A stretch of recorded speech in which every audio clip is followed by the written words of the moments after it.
It's recording now. And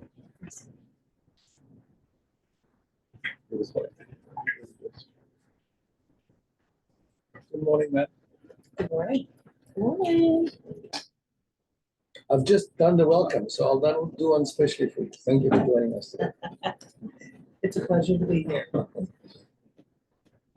We do have a quorum, so I am going to ask our esteemed treasurer to lead us through the invocation of pledge of allegiance. Thank you. Dear Heavenly Father, we thank you so much for this day. We ask that you continue to bless us in a special way. Amen. May we stand and do the pledge, please?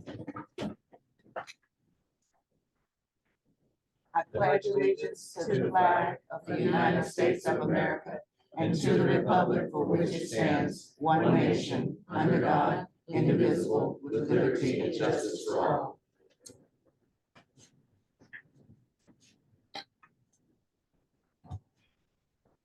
Well, thank you very much. And I'd like to now ask members of the public, are there any comments at this time?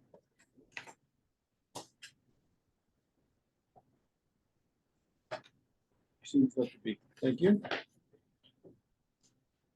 The minutes from the previous meeting have been distributed, presumably studied and well read. Are there any comments or amendments requested from the members of the board? This meeting is very dull. Need to have some unexpected curveballs occasionally, you know? No. Don't worry, you're not missing much.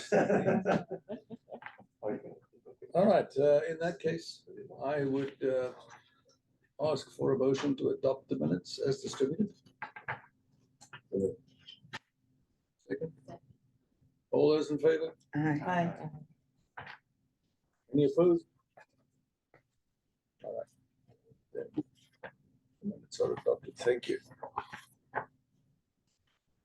Moving on to agenda item 6, employee recognition. Mr. Smith. Morning, Mr. Chairman, Board of Directors, and welcome to the public. In the spirit of CARDA's employee recognition program, which rewards employees and recognizes them for exceptional contributions and consistently demonstrating outstanding performance, I am pleased this month to recognize Mr. Torek Martin, who has been a fixed route operator for over 15 years.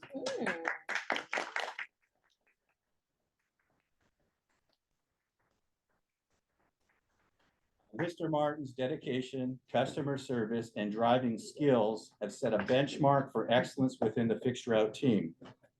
His willingness to pretty much always assist the dispatcher when needed. He is always there when someone calls in or sick or they need a run to be filled. Torek is the one who is always the go-to. And so that demonstrates his commitment and his flexibility, which helps the operations to run smoothly and efficiently. Thanks to his reliability and hard work, we are able to it helps maintain a low percentage of missed trips, which is essential as we strive towards an outstanding service record. So his passion for working with passengers is a driving force that motivates him each day. Beyond his professional achievements, Mr. Martin finds joy in spending time with his friends and family and cruising in his Slingshot Roadster. It is both a pleasure and an honor to have Mr. Martin as a valued member of our driving team. His dedication, commitment make him an integral part of the organization, and we are grateful to have his continued contribution. So that's join me in congratulating Torek.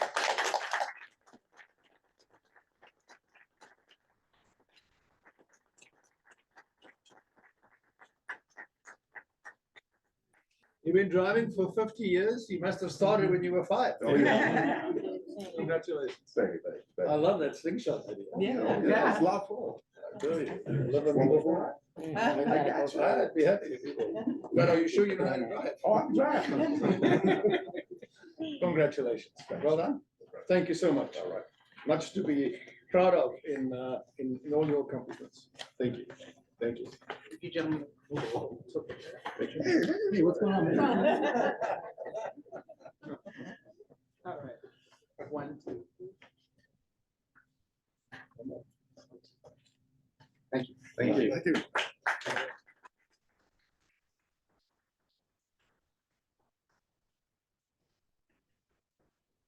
That is really truly quite remarkable. I would never be driving the bus for 50 years if I had a slingshot. That's where I'd be. All right, thank you very much for your contribution. Charles, if I could ask you to see your report, please. Yes, good morning, Chair Denison, members of the board, fellow CARTA colleagues, and the members of the public joining us today. It's my pleasure to provide you with several updates from the last month or so.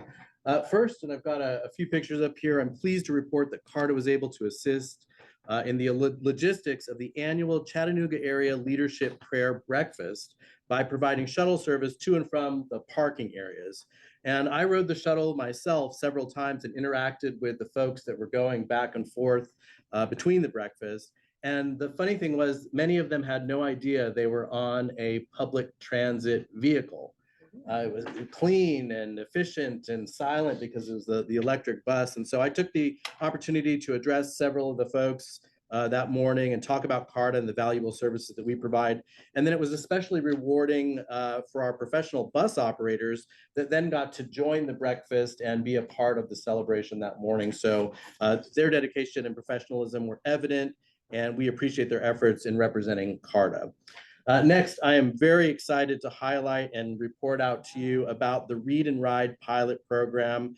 A reminder, this is a partnership with the Chattanooga Public Library. And in this initiative, it allows fare-free travel for students K through 12 on all of our fixed route network. And in just the last 3 weeks of the program, we have generated over 850 student trips, which is amazing. This really underscores the program's positive impact on our community. And I think it demonstrates an unmet need right here with the students. Students are traveling to the library, to parks, stores, and all throughout the community. And in related news, a couple other pictures on the side there. I had the opportunity to promote the Read and Ride with William O'Hearn, the executive director of the library, on the Daily Refresh show on Channel 9.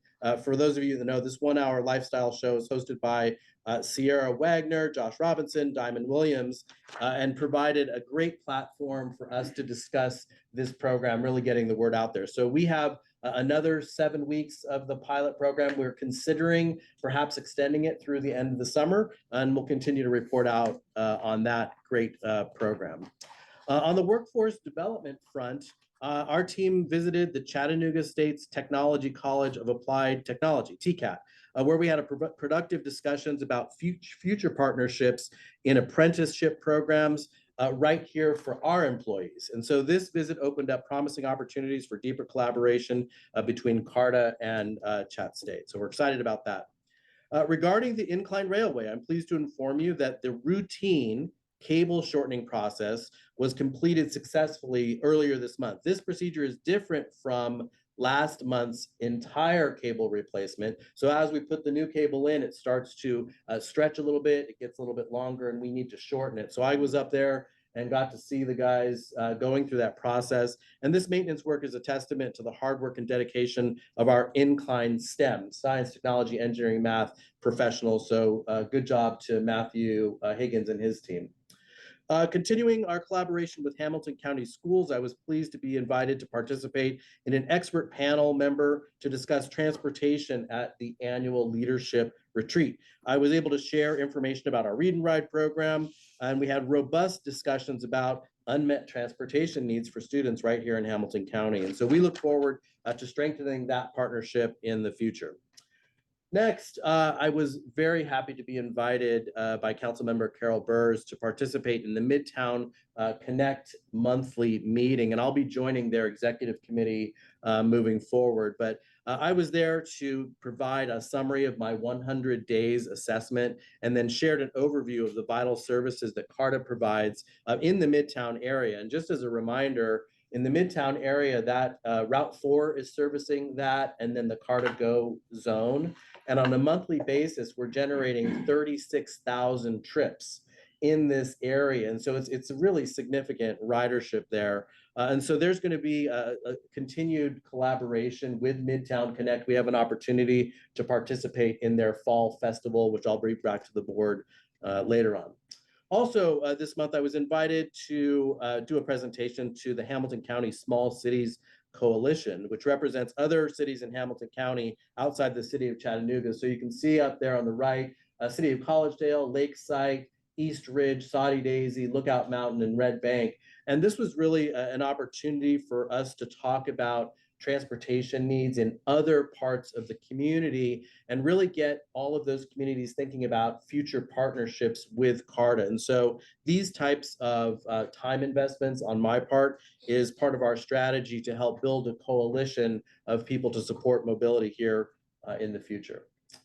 Next, our inaugural ambassadors graduation ceremony on June 13th was an enormous success. And I want to thank you, Director Allen, Director Evatt, Director McCoy, and Director Sandifer for attending. I think that you will all agree that our keynote speaker, Mayor Tim Kelly, as he addressed the attendees, welcoming and challenging them to excel as our newest representatives, which included professional bus operators, maintenance technicians, dispatchers, and other transit professionals. Our Director of Communications and Planning, Veronica Peebles over here, was the MC, and our other speakers included the Director of Safety and Security, Daniel Collins, who's here in the office, Director of Training, Trisha Prince, who I don't think is here today, but also the Amalgamated Transit Union Local 1212 President, Lakeisha Strickland, there in the back. Thank you for participating with us in the graduation ceremony. Excellent opportunity to recognize the training and expertise that our employees go through and making sure that they know that they are now representing everyone here at this table and they understand the importance of their work. Next, music is in the air. I'm happy to let you know about a new partnership with the City of Chattanooga's Office of Arts, Culture, and Creative Economy.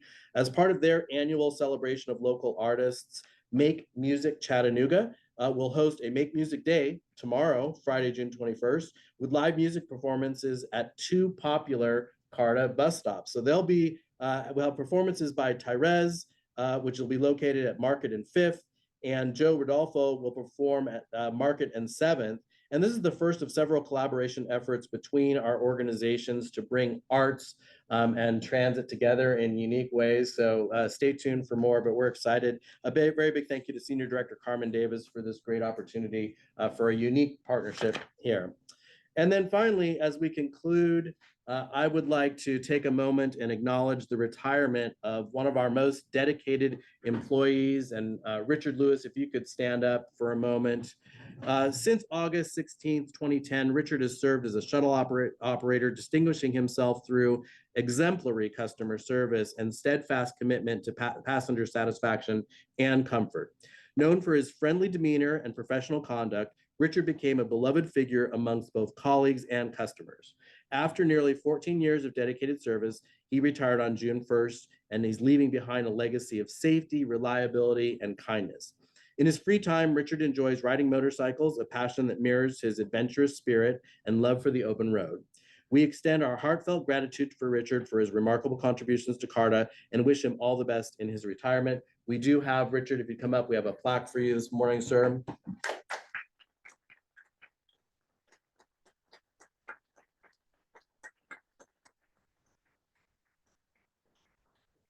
Congratulations on your retirement. Thank you.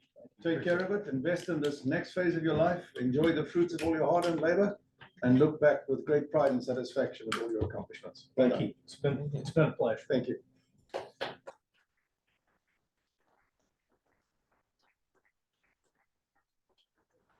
Congratulations. This concludes my report, Mr. Chairman, and I'm available to answer any questions that you or the board may have. Thank you for a very comprehensive and informative report. I personally don't have any questions, and I'll turn it over to the board in a moment, but I'd like to make some comments. Looking at all the things that you've been busy with, I was wondering when you find time to work. Then I realized that's part of your work. It's got to be a good day when Carter starts offering live entertainment at our bus stops. So I think that's quite an innovative and refreshing approach. I'm delighted to see the positive response to the free ride program for the children. I think that's an excellent example of how we engage and support our community to let the kids get to library, where they will presumably be engaged in wholesome pursuits, as opposed to idling away time at home. So I would be fully supportive of the idea to extend that initiative, should you choose to do so. Thank you. I also noticed with interest your engagement of all the other cities that form, part of the Greater Chattanooga Area Hub. And I think it's important that we continue this dialogue, frankly, also to reinforce the realization that all of the cities in this area constitute part of Hamilton County. And there is not a constellation where there's Hamilton County and the city. We're all part and part of the same community. And perhaps that could also begin to assuage some concerns in the county that Carter does not support its constituents, because it absolutely does. There's no divide between the two. And I think this is an important part of wanting to build back that relationship to one where we all actually sit together around a table in partnership. So I would strongly advocate to further accelerate that. Thank you. Any comments or questions from the members of the board? Just one quick comment. I would love for y'all to extend the freedom ride. I've gotten some positive feedback already. And I know that there are a lot of people, like kids that weren't familiar with Carter. So even if they're not going to the library, just understanding Carter at a younger age is very important. It's impressionable. Thank you. Also, one final comment from my side. I noticed the maintenance work that you reported on the cable. Please don't publicize that the cable is being shorter. The riders might want a discount, but the ride is now shorter. Okay, if there are no other comments, we'll move on to the next agenda topic. And this is a first for us in an attempt to make our board meetings move along more efficiently, is to approve certain topics that we've always sort of read into the meeting, this time using a consent agenda. The material has been distributed in advance for study. And so I would ask at this time, are there any comments or questions pertaining to any of the material?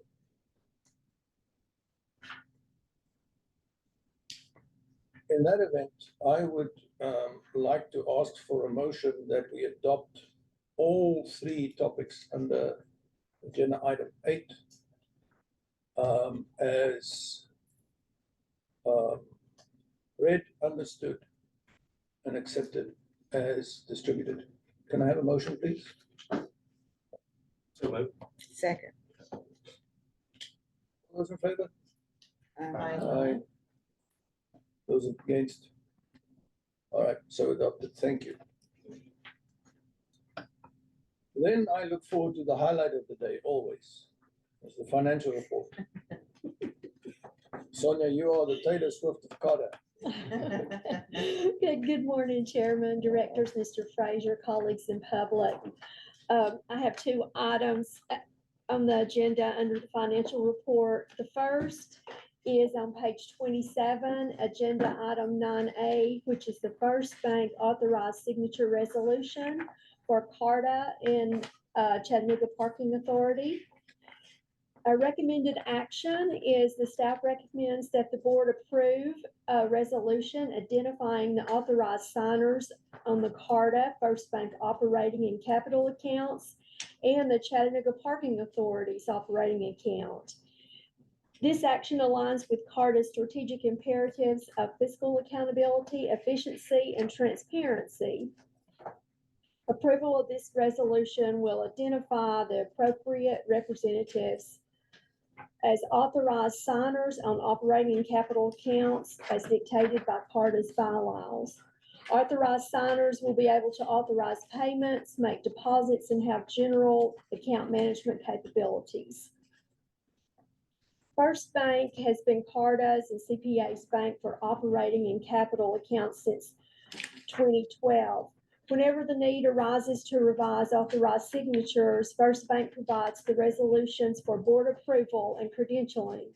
The most recent signature change was done on April 30th of 23, and now that we have all representatives in place, a full resolution is needed.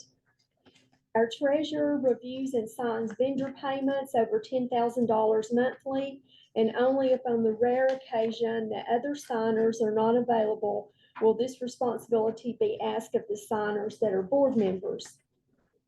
The signers are listed, of which dictated by the bylaws from the board is the board chair, the vice chair, the treasurer, and the secretary.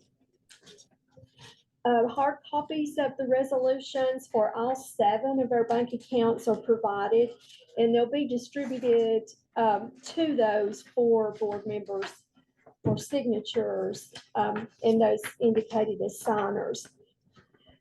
We do need to vote on the resolutions for all 7 of these accounts in addition to your signatures.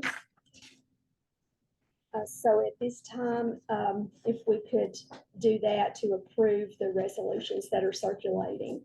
Can I have a motion? to vote? To first. Thank you. Any opposed? All right, I think it's approved. Thank you.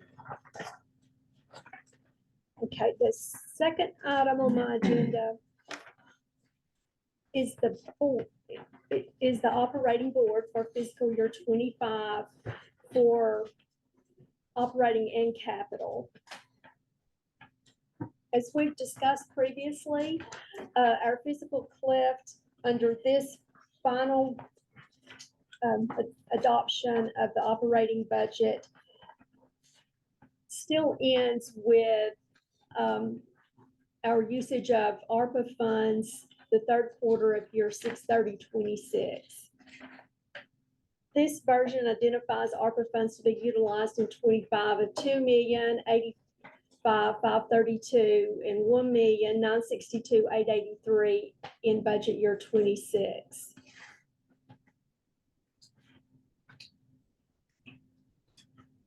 This action aligns with CARTA's strategic imperatives of fiscal accountability and transparency. Approval of this operating budget will allow CARTA to submit for year ending 6/30/25 to the city of Chattanooga and the state of Tennessee for compliance requirements and to allocate our resources that reflect our priorities and policies. Under background and history, our staff develops operating budget based on prior year's activity and planned areas of improvement. The suggested budget is $29,886,901, which represents an 8.51% increase from last year while utilizing $2,085,532 of ARPA funds. This budget includes the following areas of improvements and revenue increases. This particular screen identifies the revenue, which includes a passenger revenue increase from incline fares and parking increase from meter charge increases that occurred in October of 23 and was not included in our 24 budget.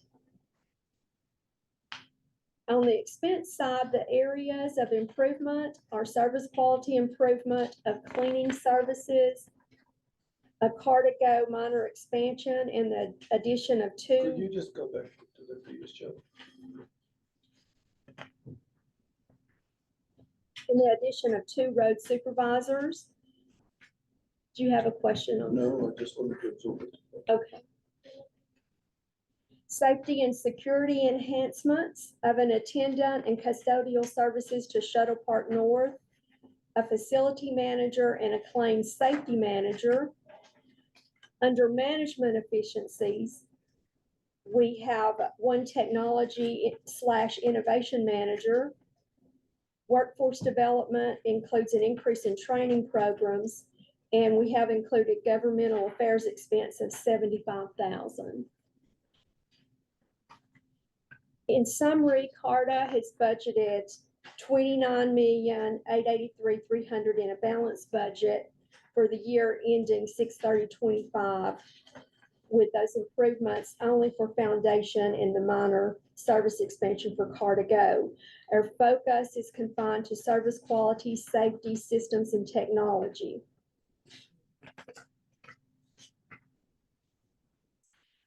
At this time, I'll turn it over to Annie Powell to summarize the capital budget, unless you have some questions on the operating budget before we exit from the operating budget. I have a question, please. The $250,000 expansion to CARTA Go. Can you give us the highlights of what that is about? It is yet to be determined. It will include either or additional drivers, additional vehicles, and additional expansion of service. But we have not definitely, So it's planning for future growth, details to be finalized. yes. If I may, for some additional flavor there. We are at capacity with our existing CARTA Go zone. The operators can't absorb additional ridership without severely hindering the wait times. And we're already seeing trips that are not being accepted because there's no availability. So that's the one option, is add additional capacity to the existing. However, we will bring to the operations committee some strategies on modifying the existing zone.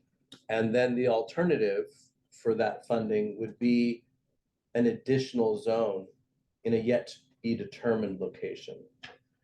So there's a little bit of work to be done there, but we wanted to make sure there was a placeholder, because I think that this is a valuable service that we should fund. I would say that, thank you, that is exactly the kind of additional flavor that is helpful.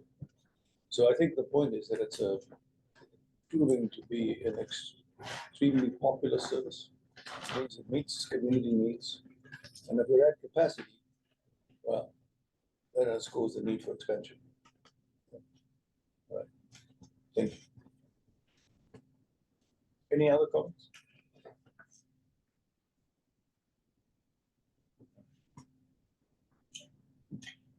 Thank you. I'm going to give a quick update on our capital budget. Not much has changed since I first reported in March. The FY25 that we have for funded projects was $4,393,913. As part of that, we requested a local capital budget request of $1.5 million from City of Chattanooga. And that would include $658 for already $658,850 and already awarded federal and state grants, and then $841,150 for competitive grant applications. One kind of highlight that I did want to point out, I think previously we had planning, service task orders, and preliminary engineering for innovation and mobility center is unfunded. We have found a way to fund those, and so those will be coming forth, and those will include a strategic plan and a comprehensive operational plan that will feed into the strategic long range plan. It will also include the Incline Railway Master Plan and some ITS projects that we have that are going to go forward. We're recommending that the board approve the preliminary, I'm sorry, not preliminary anymore, approve the capital budget for FY '25. If you have any questions, just let me know. So we ask that the board approve the operating and capital budget for fiscal year 2025. Colleagues, any questions?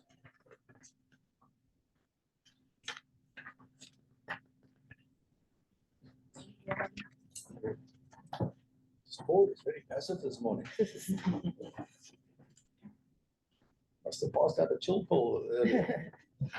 All right, well, I think this goes to, in all seriousness, it's a credit to the amount of engagement by the board members directly with the functional leaders and cadre leadership, and the good dissemination of information that all these open topics are adequately covered and understood by the time they get here. So they are very mature. Agree. So I would like to ask for a motion to support the approval of the operational and capex budgets, please.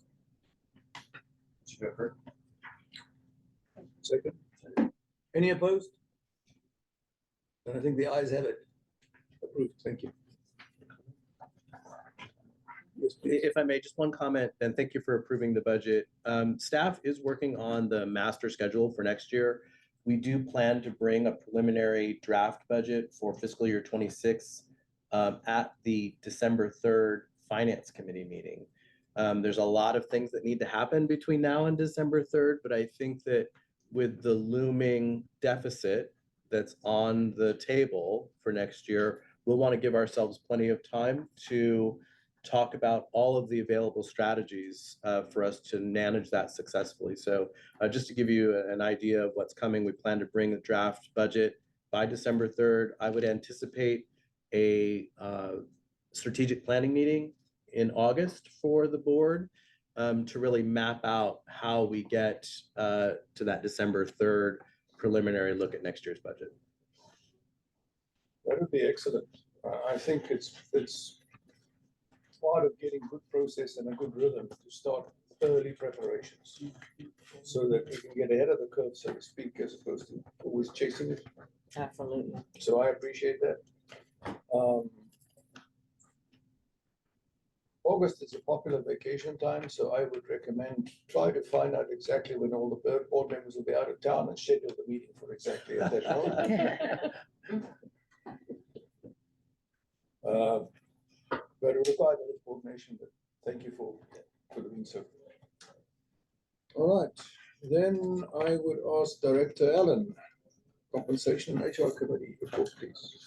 Mr. Chair and board members, the HR and Compensation Committee did not meet. However, members did have conversations with executive staff regarding the upcoming presentation on the performance evaluation policy and procedures.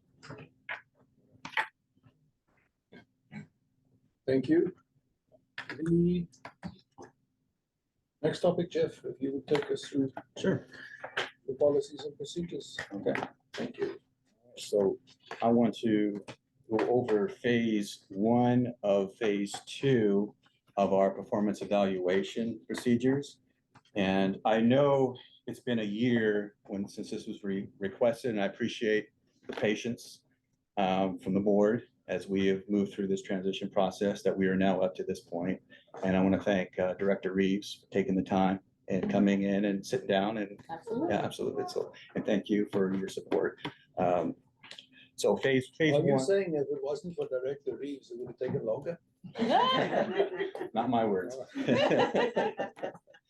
All right, so phase 2 is going to, what I'm going to talk about this morning is phase 1, which evaluates individuals based on core competencies and goals. Phase 2 is going to incorporate organizational KPIs tied into individual performance, but we need to get there first. So we have to make sure our data is accurate, make sure that everything is working like it should. So we're in the process of working towards that. So, so the recommended action this morning is that the board approve resolution 604 to implement a formal evaluation procedure for the chief executive officer, the chief financial officer, and non-represented employees.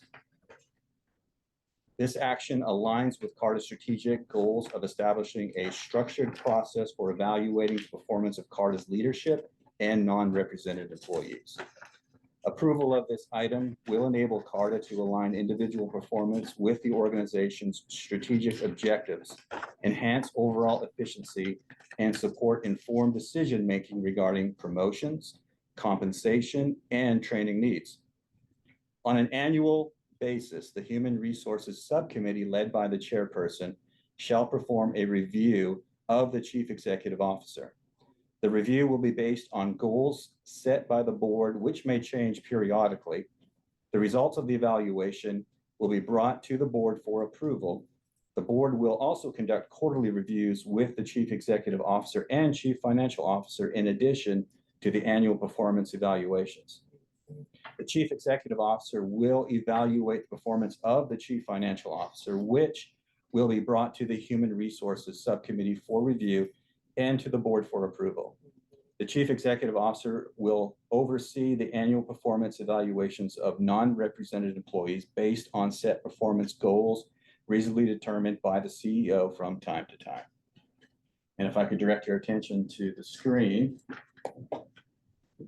So what I have here is a summary. So at the beginning of the evaluation period, the expectations and goals for accomplishment and demonstration of core competencies as related to employees' role are to be discussed. Then the employee will be informed that evaluations are conducted annually and an additional mid-year check-in. And then there will be the start will be tracking key performance indicators and then collecting feedback from colleagues or other stakeholders who work with the employee, then compare that feedback with the manager's KPIs. And then if an employee undergoing the evaluation has not received prior guidance or training in areas being assessed, then CARTA will provide the necessary training that they need. So here's a three-step process. So step one, we want the employee will complete a self-assessment. And then step two, to minimize potential bias, a multi-rater system will be used where first the manager and each member of the executive leadership team independently evaluate that employee. And then the completed evaluations are then compared and a consensus evaluation score is determined. Then the manager and the employee will meet to compare the consensus evaluation score with the employee's self-assessment score to discuss any questions, comments, concerns. And the goal is to have those evaluations align as much as possible. There should not be any huge glaring discrepancies. And then this next slide here is just a sample of the performance evaluation form that we are going to use. So we have it split out between core competencies. There's five levels or five criteria for the core competencies. And then the goals, there's also another 5. So we've got it split at 50-50. And then on this next slide is the ratings example. And we took the initiative as the example. And there's our ratings all the way from, unsatisfactory, which is where we don't want anybody to be at, all the way up to superior. And that concludes my presentation.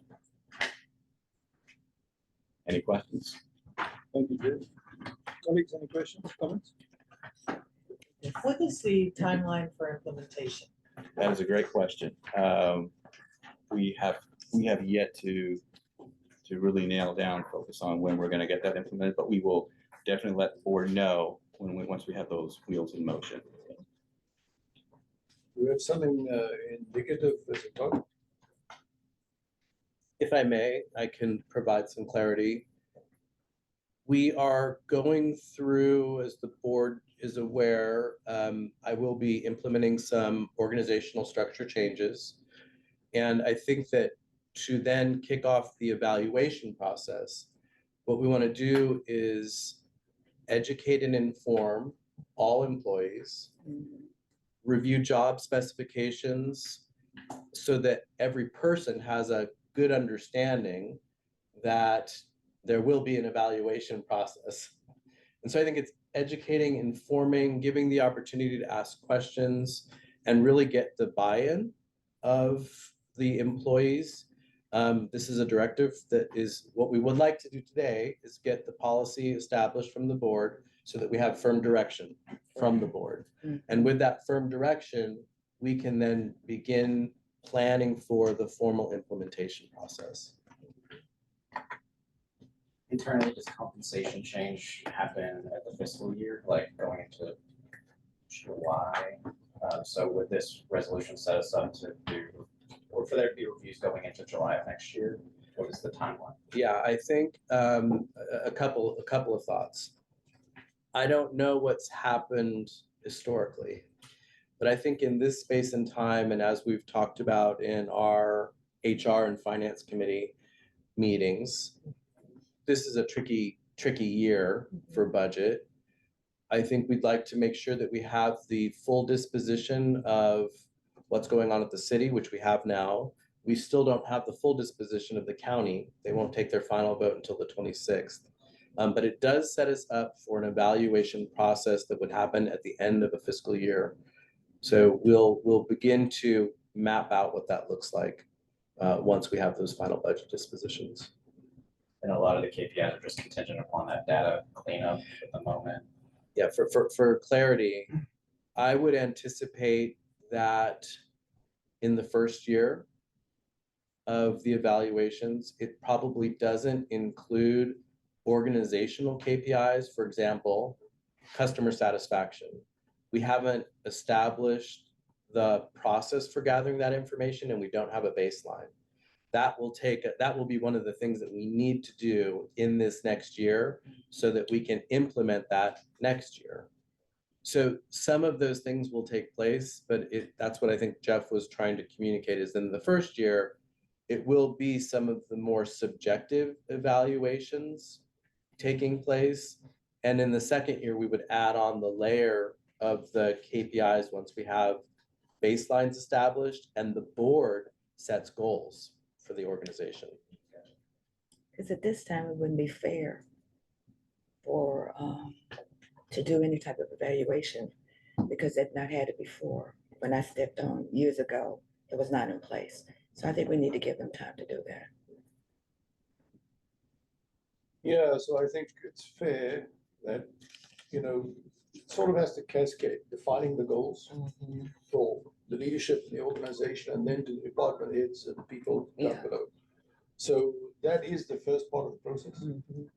So in a way, I would dare say that we as members of the board and top management at Carter are the gatekeepers to the clock when we hit the go button. Because these things need to get put in place first. Right. So we'll take a little time. Understood. Jeff, I want to thank you and your team for all the work you've done getting this put together. You know, I initially had some concerns and I want to thank you for addressing some of those in this update. Okay. You're welcome. I do have a comment. And I don't want to get into the weeds because it's not my purview. And I know that professional people have looked at it on the HR subcommittee.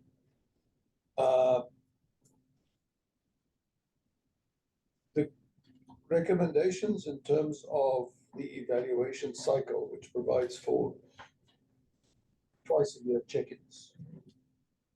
Twice a year is a lot better than no times a year. And twice as good as one time a year. But in my experience, while these are perhaps appropriate formal check-in periods, there is no substitute for I think, core responsibility of leadership and management and supervisors to constantly be checking in and supporting and monitoring and mentoring subordinates. The time that an employee needs to hear that they are not on track is not when 6 months or 12 months have gone by, because then they can't get back on track. Yes. It is a constant process. And I would simply hope and express the request that Charles, in terms of the sort of management culture that is established here, that becomes a normal routine process. That we guide and support our subordinates constantly.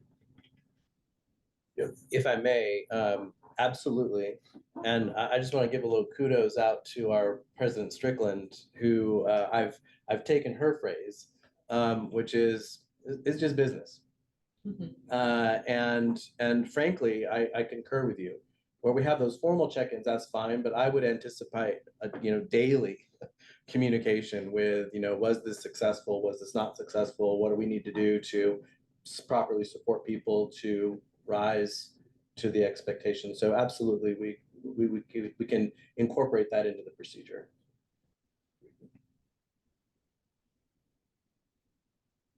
I am reminded totally out of sequence that I had forgotten one important point during your CO report. So if I don't do it right now, I am going to forget. So please forgive me for this breach of protocol. I actually had excellent feedback to the ambassador's graduation event. I heard it was very well organized. And I was delighted to see Mayor Kelly also support it. I was unable to attend. I was in Los Angeles trying to help resolve the industrial labor disputes that are paralyzing the entertainment industry, because I don't have enough else to do. But I was aware of it, and I was kept informed, and really well done. Well done. Thank you. Apologies for that. I should not have forgotten. Thank you. Any other comments to this topic? All right, then it sounds like I can ask for a motion to approve and support. Approved. Second. Any opposed? That's an easier way to vote. Thank you. Approved. Accepted. Thank you. Thank you, Jeff. I know this has been a lot of work, so well done. Things are sometimes much more difficult and complex than they appear at face value. And this is one of those areas, that's for sure. We've come a long way, I feel, since, when was it, February last year? And things are really beginning to fall into place, and it doesn't happen by accident. It's because of the contribution efforts by a lot of people. So I recognize and appreciate that. Thank you. Oh dear, it seems like I'm on next. So the operations subcommittee did in fact meet this past month. It was a long and very detailed discussion looking at Carter's other role also is that we are the parking authority for the Chattanooga area. And given especially the challenges that we face on the budgetary front, parking represents a major source of revenue for us. And who knew that parking could in fact be such a complicated subject? It's again one of those examples where it looks easy, but it's not so simple. There are many moving parts.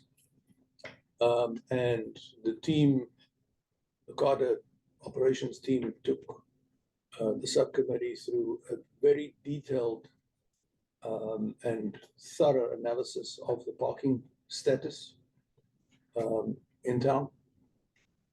There are many moving parts, as I said. The team took us through each of the individual parking structures and parking lots that we operate, looking at occupancy rates, looking at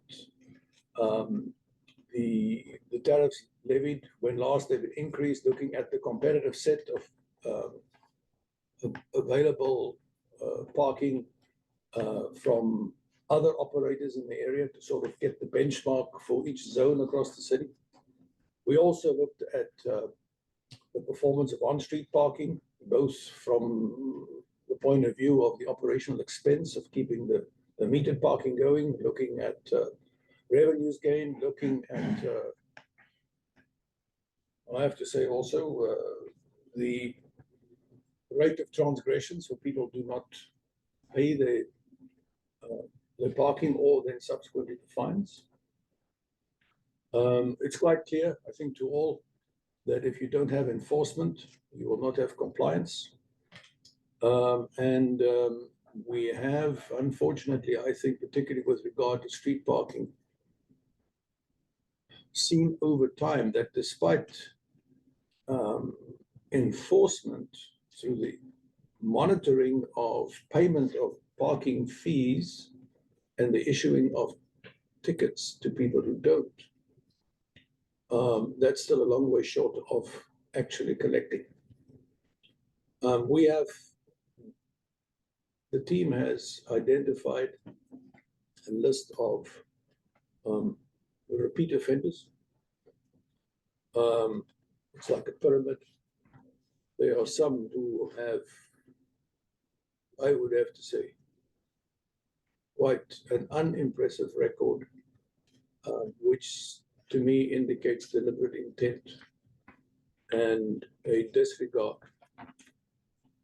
for good public order.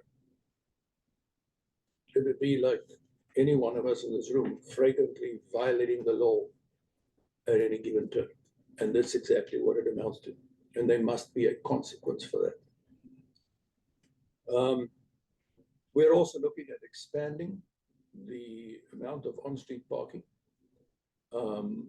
which is obviously a matter of coordination and discussion and dialogue with the city. And that would go hand in hand with then implementing at the appropriate time tariff increases at the various parking locations. Here too, I think we learned that there are many more opportunities for, I think, flexible approaches to attract. It's not only a matter of increasing tariffs, it's also a matter of increasing utilization. And if you get incremental parkers to empty parking bays by making special availability at special hours and special tariffs, that is also incremental income, because an empty parking spot is a perishable item. Once 24 hours have gone by, you've lost 24 hours of revenue from an empty spot. And so these are where all the more complicated and sophisticated mechanizations come into play. The team is busy working now on some homework that we have assigned to all in terms of furthering the execution of the recommendations. And we will report back on those as they reach maturity. I will just say that the final conclusion is that there certainly is headroom for increased revenue from parking. Our parking income is a very important driver of our ability to maintain service levels and hopefully also expand them in the future. And we certainly will be looking at this in a way that I think also continues to add value to our community. It's not a matter of wanting to set up extortionate parking tariffs. There's value in the capacity that we offer, and particularly in some cases where the parking structures are located such that they could also facilitate, further development of park and ride programs, which has the added benefit of integrating them with our bus service and bringing convenience, less traffic density, and all these positive benefits to our community. So it was a lengthy but very, very important and valuable discussion. And I look forward to continuing to report back on the progress of the Operations Committee. Thank you. Any other comments today? From the other members who were participating? All right. Very good. New business.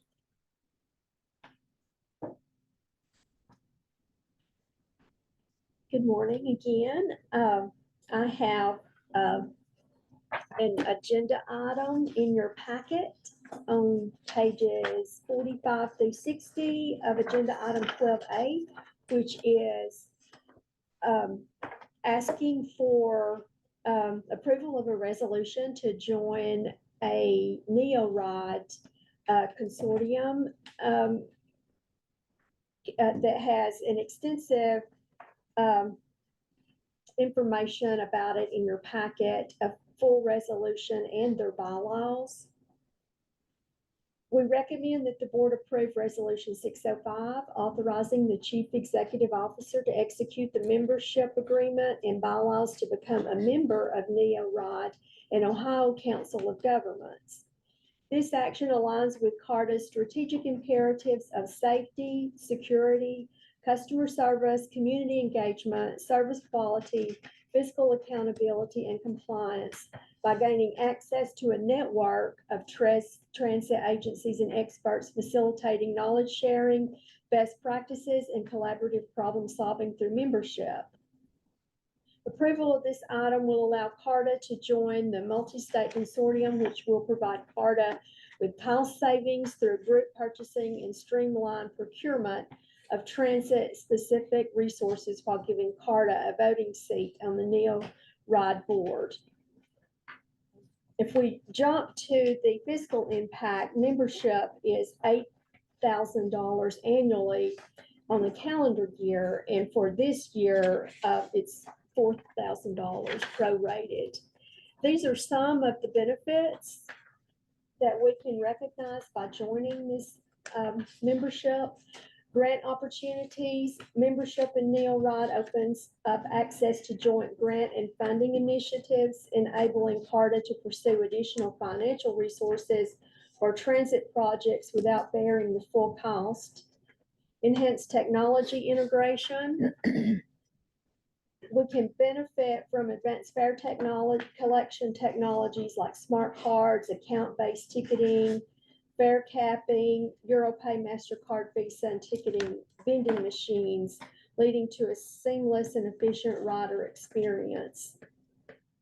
That means we can gain access to all of this information without absorbing that cost alone by hiring our own individual consultants. Efficient use of taxpayer dollars. We can ensure that taxpayer dollars are used more wisely and efficiently through shared services and collaborative projects. Innovative mobility solutions. The implementation of an integrated mobility platform can enhance CARTA's service offerings by integrating microtransit solutions, improving accessibility and flexibility for all riders. Improved coordination and efficiency. It promotes coordinated action and resource sharing among member agencies, fostering improved operational efficiency and better service delivery. Future proofing and strategic planning. They offer long-term objectives such as developing a multi-state regional mobility as a service system and exploring feasibility studies. Cost savings through group purchasing and grant opportunities. It opens us an access to joint grant and funding initiatives, enabling us to pursue additional financial resources for transit projects, again, without bearing the full cost. And again, our fiscal impact is $8,000 annually. This year in 24, we'll incur $4,000 for a calendar year membership. And Mr. Frazier has had experience with this group previously and has suggested that we join it. Online. So I know in the packet, the bylaws are on page 48 to 60. I don't know if you've had an opportunity to look through that, but the resolution is just a one-pager on page 47. Brandon? Yeah, just a brief question. Charles, I know you've had experience with this group, and I'm assuming there are others around the country. Why this group? Why, aside from your past experience, or have you made a judgment later? the one if we were to join? I think two things. Number one, there are smaller agencies that don't have the same resources that larger agencies might. And so the first value proposition is really the bulk buying ability. So the consortium will put out large procurements. They've already put out some that we can piggyback on and take the benefit of a reduced price. So that's number one. Number two, because their procurements all include the federal documents that we need, the federal certifications and assurances, it's easy for us to piggyback on those procurements. And it avoids us having to spend our staff time to go through a formal procurement process, which might take 4 to 6 months for us to do. So it allows us to also be a little bit more nimble in terms of moving quickly. Those are the two big value propositions that I see. So those completely make sense. I guess I'm also interested in just how this particular consortium compares to others, and why you chose this one over others. So I think that this is a unique consortium. I don't know that there are many others like it. We have our national association, we have our state associations, but they're not leading procurements on our behalf. Many states have large consortiums. We do not have that here in Tennessee. So it's an appropriate option for CARTA. Seems like it makes a lot of sense. And your previous experience with them has been mostly to the positive, right? Yes, all of the positive. I'll give you a example that is kind of real time. We've been talking about fair technology and the choices that need to be made there. And at the last board meeting, we discussed taking a little time to do some of the Title VI analysis, TVMs and $200 whatnot. million worth of consultancy fees, I think. Right. One thing that joining this consortium would do would be allow us to piggyback on their contract with Masabi.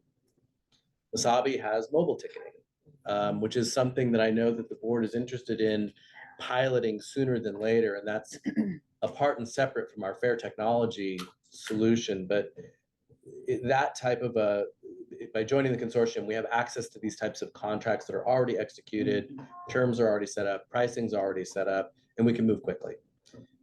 It is kind of a real time.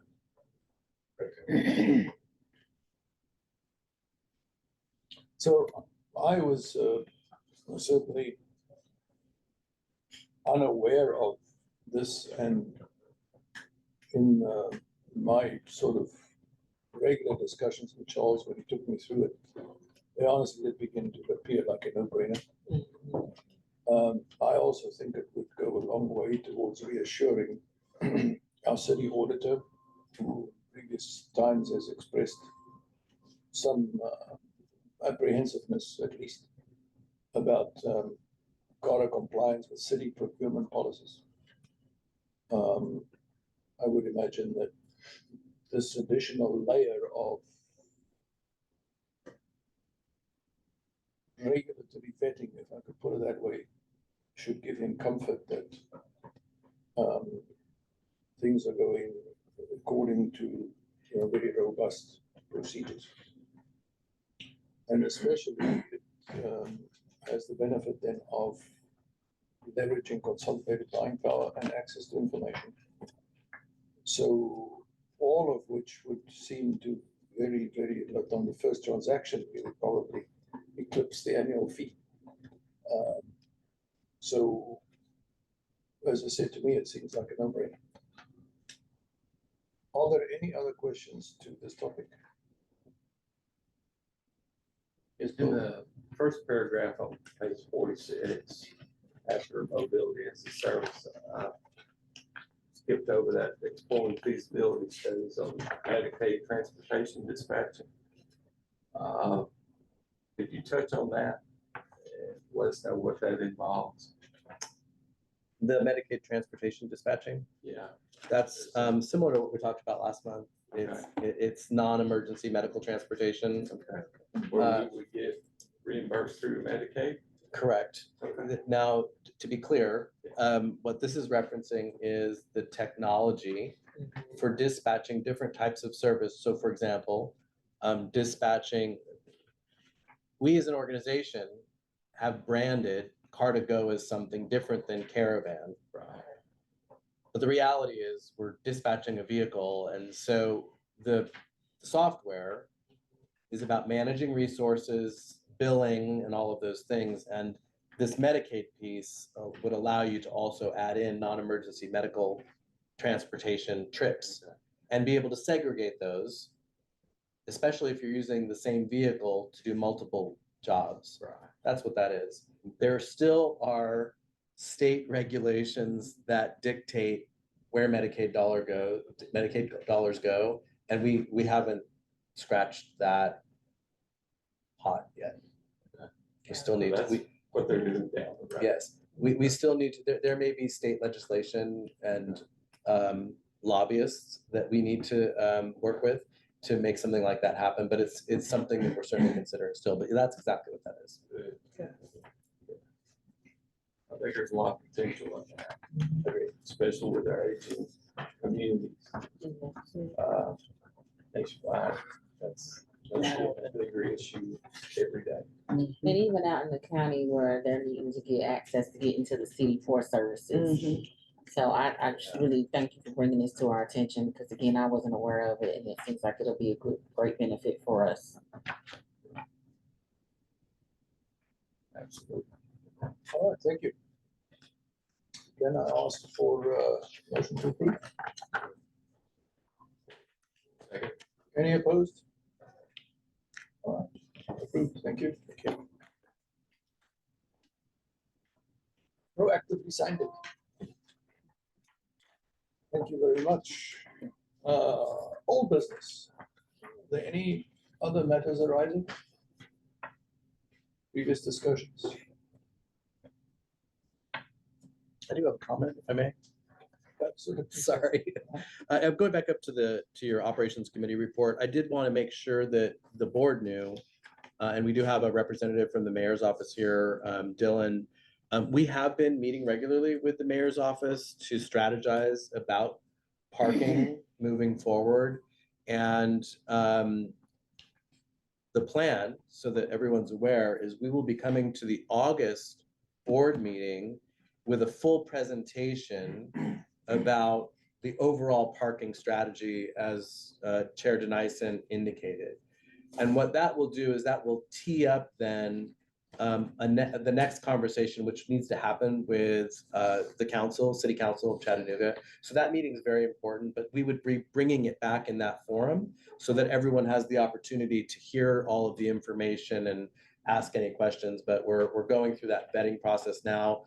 Mayor's office has been very supportive. Dylan, I didn't know if you wanted to say anything on behalf of the mayor's office in that regard. No, we're working closely with you all, and I'm always here to support for the entirety of the board, but I know that we've been working closely with CART leadership and just understanding what are our needs, where are we falling short, but then also where are we excelling, and we can really throw our weight behind it to support all of those efforts. So, we're here for you. Thank you. Joel, thank you for improving my inadequate report. No, it was very good. I think I'd use this opportunity also to say, I want to recognize and acknowledge the excellent relationship and support from the mayor's office. I think that level of engagement has ramped up in probably the last 6 months as we really are beginning to align strategies. And I do appreciate it. And I would ask you to convey that please to Mayor Kelly as well. All right.